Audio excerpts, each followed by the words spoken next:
What is going on, my dolls? Welcome back, Music Corner. As always, I will be your host. My name is Lavender, and the air is literally smoke.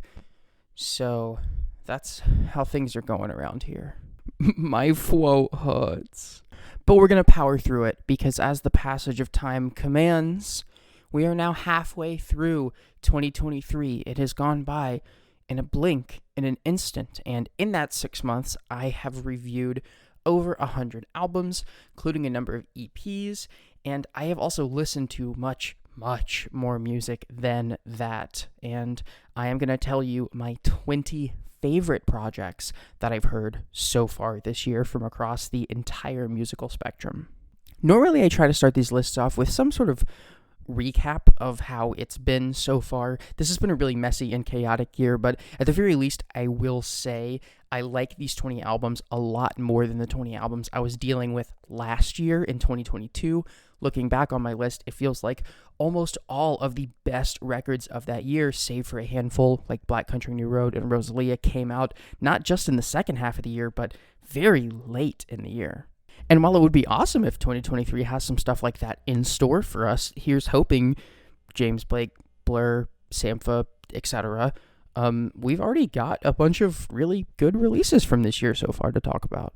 So let's not waste another second and start doing it with the first record I'm going to talk about of the 20 in no particular order. Actually, that's not true at all. They're in alphabetical order, which is like the most particular way you could order something. In alphabetical order, while making no assessment or comparison between the quality of all of these records, these are my 20 favorite albums of the year, beginning with the 100 gecs album, 10,000 gecs. Now, before you roll your eyes, I know there were people who love the original gecs album that were a little bit disappointed by this as a follow-up, and I kind of understand. I had a mixed reaction to it at first. I covered the album for Ringtone Magazine rather than doing a proper review of it, and in that shorter format, I mostly stuck to the things that I liked about the record, but there were certainly moments that I thought were indulgent and silly in kind of the wrong way.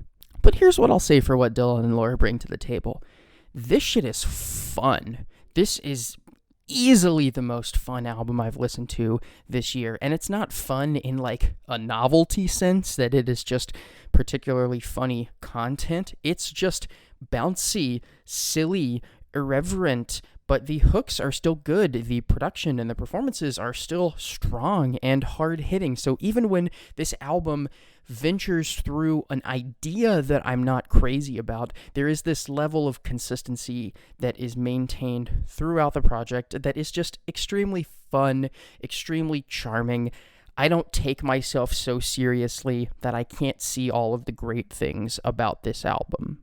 This year, I'm also going to try and provide some highlights from each of these records that if you say, I might want to try this record out, what should I listen to? If it's this one, definitely start with one of my favorite songs of the year so far, the brash, insane opener, Dumbest Girl Alive. For some reason I can't pin down, I really fuck with it. If you think I'm stupid now, you should see me when I'm high, and I'm smarter than I look. I'm the dumbest girl alive. I took 10 pills today. Next up on the list, and I really hate having to pronounce things, and I'm so sorry to these people if my pronunciation is nowhere close, but it is the new Arooj, Aftab, Vijay Iyer, and Shahzad Ismaili album, Love in Exile. This is a pretty fascinating collection of tunes, something that the musicians and the music theory dorks are going to love quite a bit more than the casual listeners. Arooj Aftab broke out a few years ago with these very harrowing, very beautiful indie folk type and classical folk music type ballads, and this is less an expansion of that concept and more a journeying of those folk stylings into an entirely new direction. These tracks are built around these relatively short psalms or poems that are repeated and expanded upon, but the real highlights here is the instrumentation. This is, I guess, what some people would describe as a chamber jazz album made up predominantly of live recordings of just these three musicians, and not only do they play off of the environment really well, but they play off of each other really well. If you really enjoyed that Nala Sinifro album Space that came out last year or the year before, or if you really enjoyed that great Floating Points and Pharoah Sanders album Promises, either of those two, I definitely would recommend Love in Exile. It has a similar instrumental ethos to it, and I think the addition of Arooj Aftab on vocals only makes it more dramatic. If none of this makes any sense to you, you're like, what the fuck is this bitch talking about? And you just want to listen to a song so you can keep up, check out the track Shadow Forces.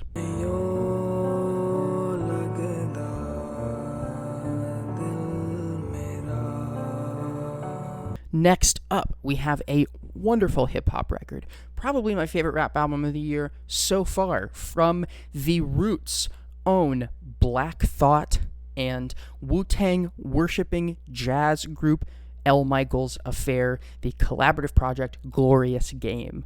This record is not rewriting the book when it comes to jazz rap and the way that genres like soul and jazz are fused into underground hip-hop and conscious hip-hop, but God, it just sees these artists doing it near their absolute peak.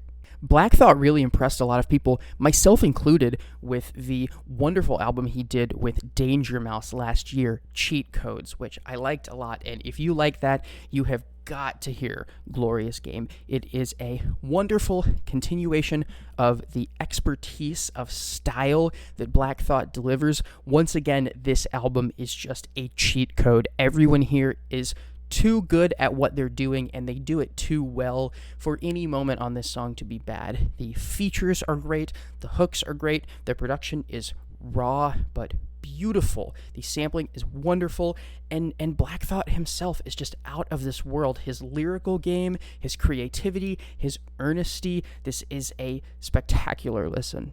My personal favorite song on the record is one of its most low-key moments, but it is a song that I just cannot get over, the track I'm Still Somehow. Push come to shove once and for all. Moments of pause, answer the call. If it's the last dance, with that said, it's the last chance to evolve. Next up, I have got to show some love for the indie pop and art pop stylings of former Chairlift member Caroline Polachek with her new album, Desire, I Want to Turn Into You.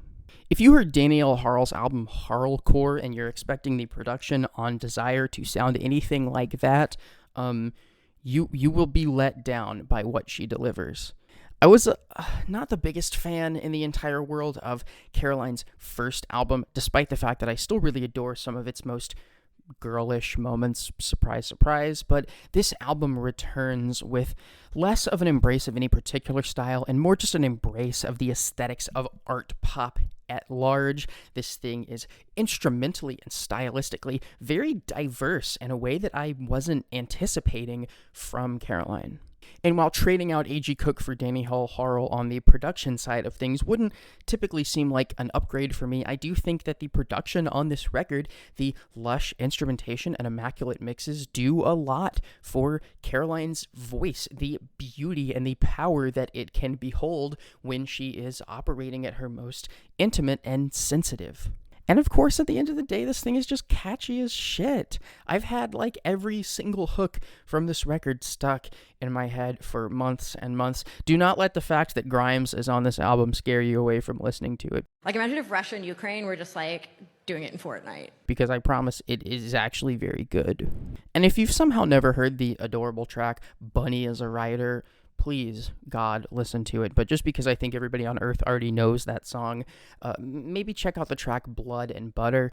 Really, really good song. Paint the picture in blood and butter, holy water. Next up, we are returning to the jazz well with my saxophone god, sorry, Kamasi Washington, Colin Stetson, with his new album, When we were that what wept from the sea. This is perhaps an even more challenging listen than the Arooj Aftab listen because it is predominantly handled by Colin Stetson solo on his saxophone, occasionally going on these wild improvisational moments of sheer sonic intensity.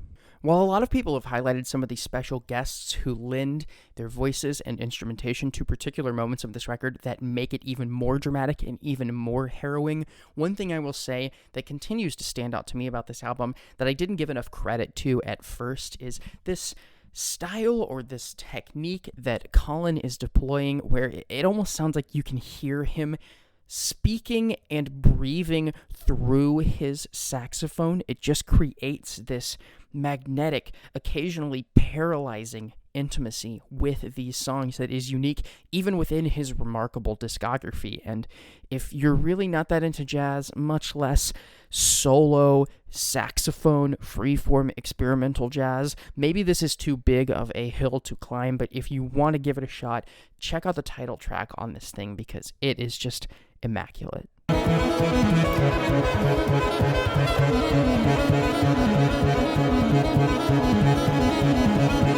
Next up, the highly anticipated teaming up of two experimental underground hip-hop heavyweights, Danny Brown, JPEGMAFIA, on the album Scaring the Hose. There are actually a number of albums on this list, including ones I've already talked about, that you could probably rename Scaring the Hose. But this is a full-throated embrace of hose-scaring music from two of the experimental rap world's most beloved, and they lean into some of their most experimental tendencies, especially on the production end of things. This record is raw as fuck. It is grating. It is challenging, but God, the performances here are so good. The sampling is so unique. The presentation, while rough around the edges, is exceedingly deliberate in a way that gives this album a beautiful flow and consistency throughout. And while there are certainly moments on this record where the verse and pen game feels below these two MCs, particularly on JPEGMAFIA's part, what's really won me over about this album is the high points, the best songs on the album, which are just running away with most people's hip-hop favorites of the year so far. If you want everything that makes this album great synthesized down into just one track, check out another one of the best songs of the year so far, God Loves You. That pussy on my face, I'm a talking tongue. Legs in the air, scream hallelujah. Make those work that. Next up, the long-awaited solo return from one half of Swedish electronic duo The Knife, the wonderful, wonderful new Fever Ray album, Radical Romantics. This album actually features production from Karen Dreisner's partner in The Knife, Olaf Dreisner, and the production all over this record is just supreme. I know I can be a production snob at some points, but almost every piece of instrumentation and every mix on this album just pops in a way that I find so magnetic, so immaculate. And add in on top of that how unique Karen continues to be as a songwriter. The title, Radical Romantics, to this record is no joke because all over this project, Karen is spinning intimacy, romance, and eroticism through these fascinatingly unique visions. I feel like I could do a whole video essay on the song Shiver, which presents its deeply erotic subject matter in a way that is too strange and alien to feel sensual, but is undeniably sexual nonetheless. It is a fascinating, fascinating song. And this record is full of similarly engaging experiments. As much as I enjoy listening to this record, I also enjoy breaking it down into its details. There are a handful of records on this list that are, I'll say it, just horny in a very unconventional way, and this is one of them, and I'm really fucking with it. This album absolutely will not be for everyone, but it does have a track that I think everyone should be able to enjoy, and that track is the song Carbon Dioxide. What's my love? If you love your indie folks, your Phoebe Bridgerses and Indigo D'Souza's, but are not afraid to have that spoon-fed to you with a chaser of country music, do yourself a favor and listen to the wonderful new Jess Williamson album, Time Ain't Accidental. Yes, there are a couple of straight-up country songs on this record. There are songs that adhere to classical conventions of country music songwriting, but there is also just a lot of really meaningful meditation on relationships past. This is less of a break-up album and more of a breakups album. It is, as I said, a series of reflections on a number of different situations that really treat each of these moments with the unique personal lens that they deserve to be treated with. Jess has always been a great lyricist, but where I really think she comes into her own on this album is as a songwriter. The hooks on this record consistently just soar, particularly on the singles. This album gets off to an incredible start right out of the gate. It's not really going to do anything sonically or compositionally that you've never heard before. It is just these principles executed really, really well and really consistently throughout, and you can see it all on the song Hunter. I want a mirror, not a piece of glass. We went 100 down the highway. And oh, baby, next up, we have easily the best pop album of the year so far, and honestly, maybe the best album of the year, period. Jessie Ware with That Feels Good. God, this album is just fucking irresistible. This album's horny too. It pulls from classic vintage dance and disco music, but it does so similarly to Jessie's last album in a way that is just so mature, so poised, so refined. I just find this album and these songs irresistible. Her songwriting is so good, so pointed, and yet often so poignant. I really think there's only one track in this entire tracklist that I'm not crazy about, but God, the rest is just a sprint through catchy hooks, great instrumentation, hit after hit after hit, all in a row. Wonderful, wonderful vintage, horny pop record that I just cannot get enough of. Check out the song Pearls. It is amazing.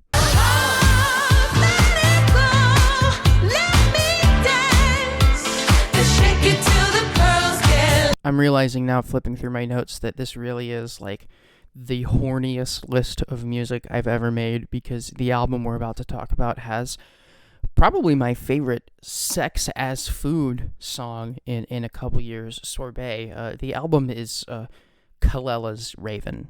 Experimental R&B darling Kelela, back after a few years of absence since 2017, I think. She really took her time with this one, but it absolutely shows off. This is less of an experimental R&B album in the brash way and more reflective, mature, and meditative in its experiments. It's also not afraid to experiment with drum and bass. There are a number of D&B instrumentals all over this record that genuinely make for some of my favorite songs. It really is just a very catchy, very intimate, very sensual, but never overwhelming R&B record that is reflective, meditative. It is a bit indulgent, it's long, it takes its time, but the payoffs are absolutely worth it. If you like R&B and haven't heard this record, check out Happy Ending. It's one of the drum and bass songs, and it is really unique within the even very overpopulated specter of R&B.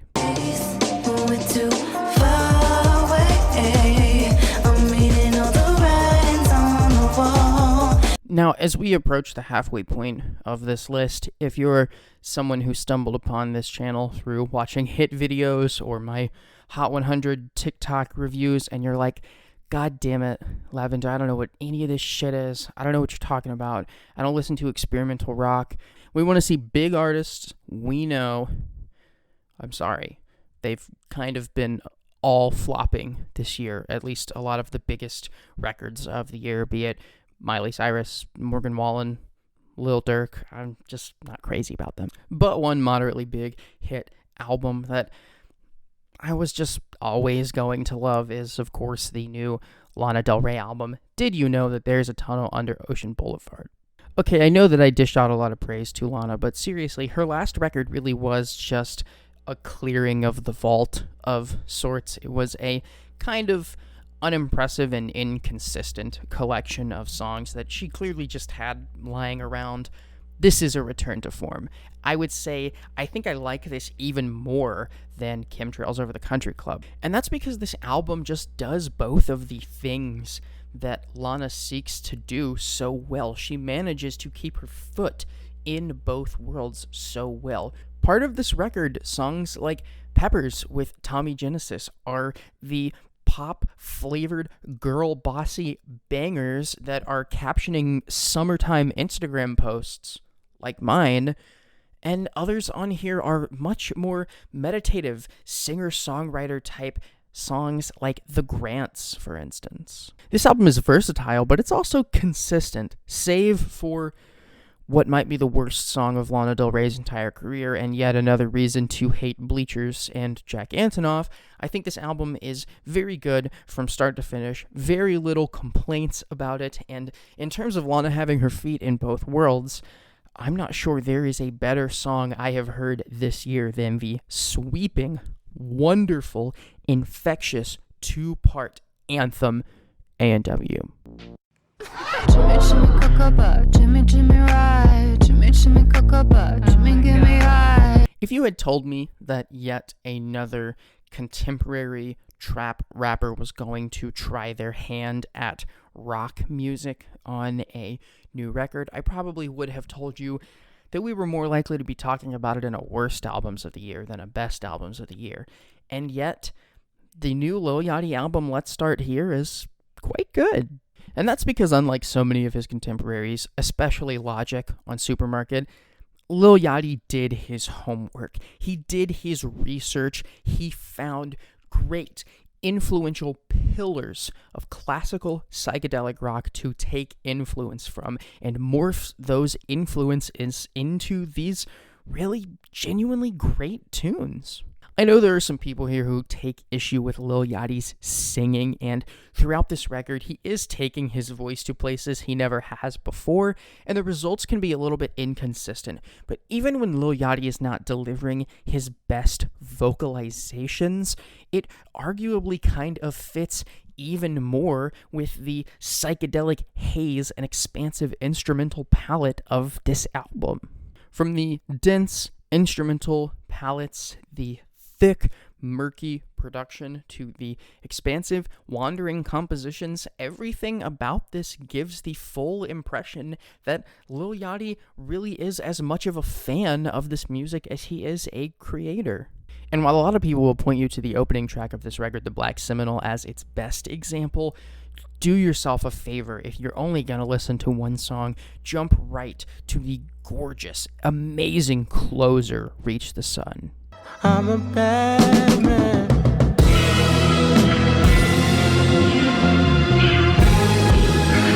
Next up, we have an incredible fucking record. An album that might also be the best album that I've heard this year so far if I really sat down and thought about it. The blistering, epic, expansive new Liturgy project, 93696. Liturgy just continue to one-up themselves. Bringing Steve Albini in on production was a brilliant, brilliant choice for this music. It has shifted their style of transcendental black metal with these very raw, lo-fi, metallic, and often glitchy production techniques that make it feel so tattered. And that contrasts perfectly with some of the angelic samples and a lot of the biblical philosophy that Ravina Hunt Hendricks is playing with here lyrically. It presents a brilliant contrast that seeps into everything in this record. This is one of the most indulgent, one of the most expansive albums I've heard this year, but God, I would not say a single second I gave to this album was wasted. Whether it was digging through graduate level philosophy to try and make sense of some of these lyrical motifs, or digging into the sonic textural details of a minute-long interlude. Everything about this record just continues to be rewarding. It is one of my favorite albums of the year so far, and if you are really up for a challenge, give it a shot, because it fucking rips. If you think, wow, that sounds like the real host scaring music, yeah, check out the song Before I Know the Truth, but you've been warned.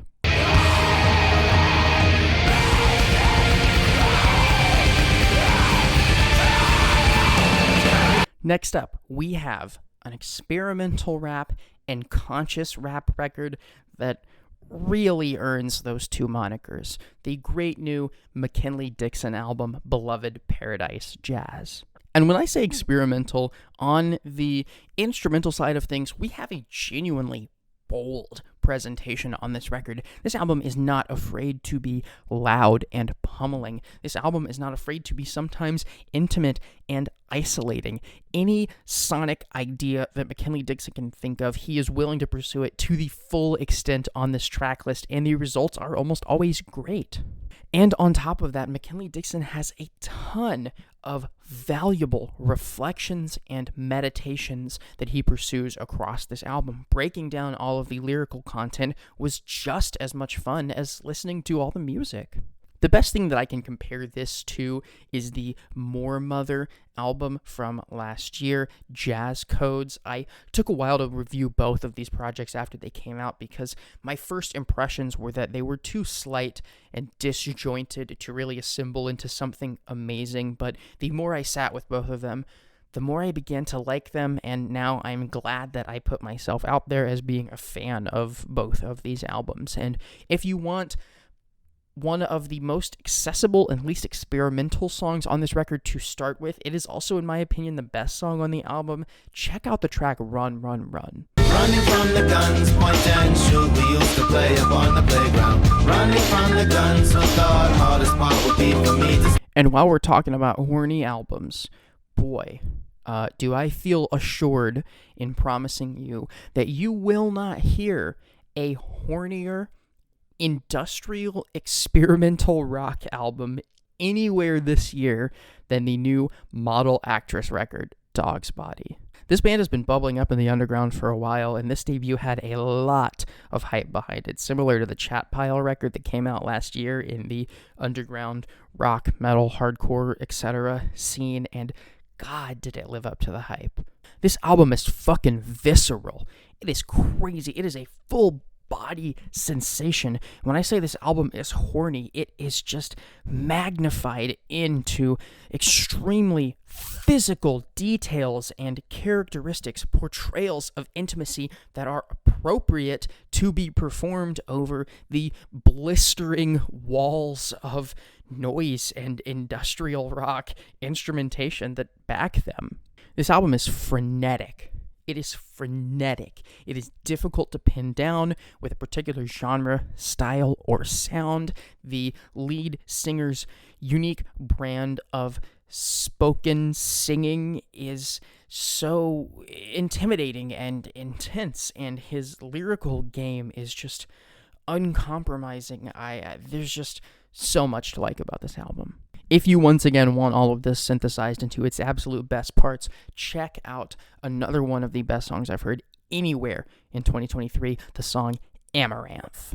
Stay holding, stay holding for it. I remember pacing blank ground. Just 5 albums left to go, and next up on our list, we are stopping in South Korea to talk about the project of anonymous South Korean bedroom shoegaze icon Parannoul. Now, Parannoul released an album in 2021, one of my favorite albums of 2021, To See the Next Part of the Dream, a blistering, uncompromising, and deeply emotional bedroom shoegaze project. And while the new Parannoul album, After the Magic, is by comparison a little bit less sonically intense and pummeling, it is a lot more lyrically fascinating.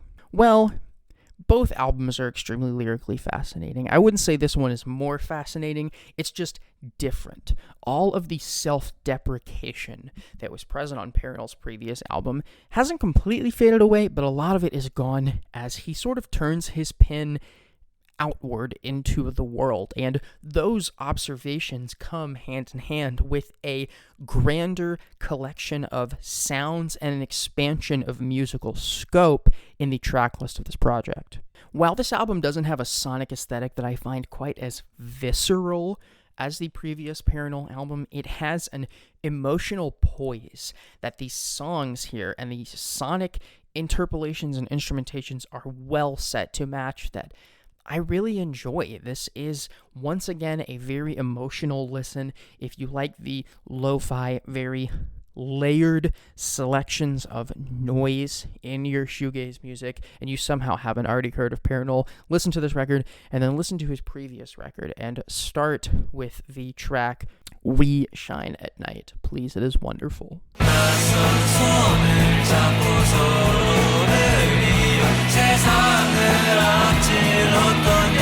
Next up, we get to play the bad at pronouncing things game once again, as I tell you that an artist is one of my favorite in the entire world, and yet I don't really know how to say the name of her new album correctly. That artist is, of course, Susanne Sundfør, and that album is this one. Susanne Sundfør, queen of the European esoteric singer-songwritery folk girls, or I guess co-queen with Jenny Haval. She is also back after a 6-year absence, and boy, is this another one of my absolute favorite records of the year. She is continuing down the folk avenues that she started pursuing on her previous project, but some of the subtle instrumental expansions on this project do so much for it. They just breathe life into some of the patient and quiet moments on this album. It is a record whose most confrontational music is exactly as interesting as its most reserved. And that's a testament to how great of a songwriter Susanne Sundfør is, but also her vocals are just genuinely as stunning as ever before, and they are equipped to meet every single moment on this album. This is definitely one of the artsier projects here, and it is not going to be for everyone, but boy do I love it, and if you get the chance to listen to the song Alyosha, I think it'll convince you.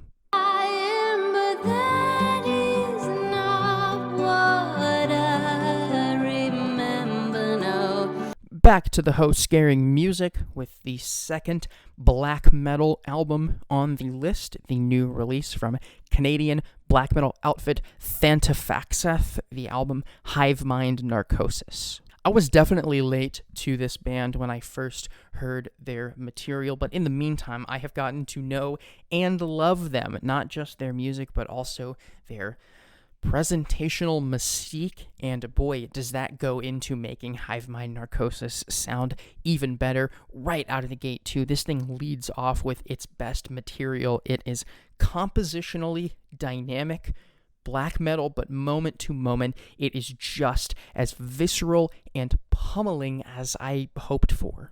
This isn't extreme metal, but boy, this album is fucking extreme at points, with the level of instrumental involvement behind just the blistering guitar and blast beats you would expect, to the sheer viscera of the screamed vocals. It is just such a visceral experience. I can't really put it into words any better than that. This is an intense album. This is a gut-wrenching listen. I feel like I'm getting bullied by listening to this record, and I like it a lot. If you too like getting bullied, check out the track Solar Witch.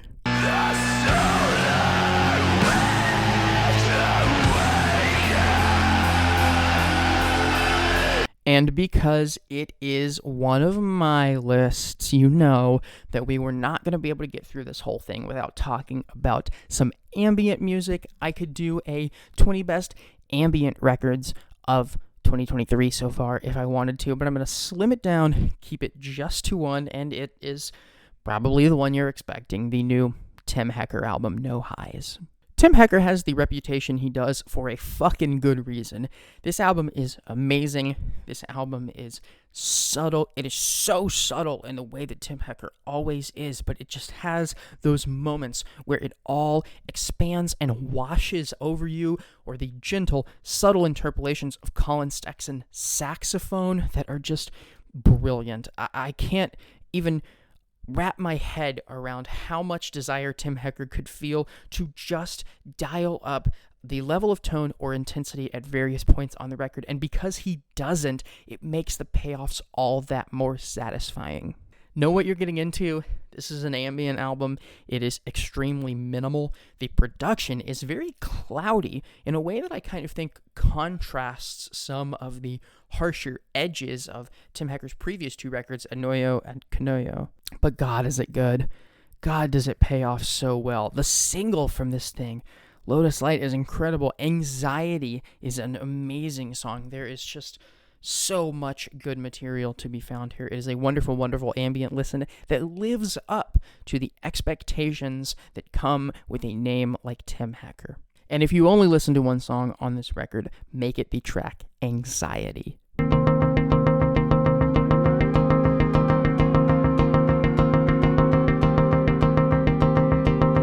Here we are at the final album, 20th of 20, alphabetically. Listen, I didn't make up the alphabet, but they also didn't have to name their band Xiu Xiu with the album Ignore Grief. And now this is the scaringest music yet. This album is purely experimental. It is dark. It is pitch black in the way that falling down a black hole is scary. This album is scary. More so than the band's other most experimental record, Girl with Basket of Fruit, which is often first in line to blow up your speakers and scream in your face. This album is much more reserved, much more distant, though no less dark and no less intimidating. For something so quiet and often so minimal, this album is confrontational. It is like a behemoth. It is like an obelisk that I just cannot conquer all the way around. It's difficult for me to even perceive this record in its entirety because there's just so much space, but there's so much nuance and subtlety going on inside of that space. From some of the harsher electronics to some of the more piercing metallic sounds, vocals that are strained and emotional versus vocals that are whisper quiet that you have to try hard to even hear. This album will subvert your every expectation for it, and while that is a novelty that could potentially wear off, it still hasn't for me. I continue to listen to this record regularly, and its darkest twists and turns continue to fascinate me. I still like this thing a lot. If you really want a challenge more than any other album here, this is by far the most challenging. Listen to the lead single, Maybe Baby, and if it does something for you, maybe give it a listen. Experience almost magically clear. And that is it. 20 albums to listen to, my 20 favorite albums of the year so far. Real quick, before I end it off, I do want to say that a bunch of my friends have made great music this year that is also worth shouting out. Check out the new albums from Tamagotchi Massacre, check out the new Percolator album, the new Meta Girl project, a new album, and a new EP from Hope You're Okay. The debut EP from Actriz is awesome.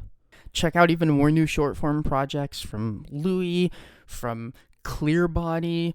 Check out the new Inkswell song, and as always, listen to some of my favorite friends who haven't made new music in a while, but you should be streaming their music anyway. Like Peach Rings, like Evelyn Gray, like Sayer Blairs, like Lightweight Birds.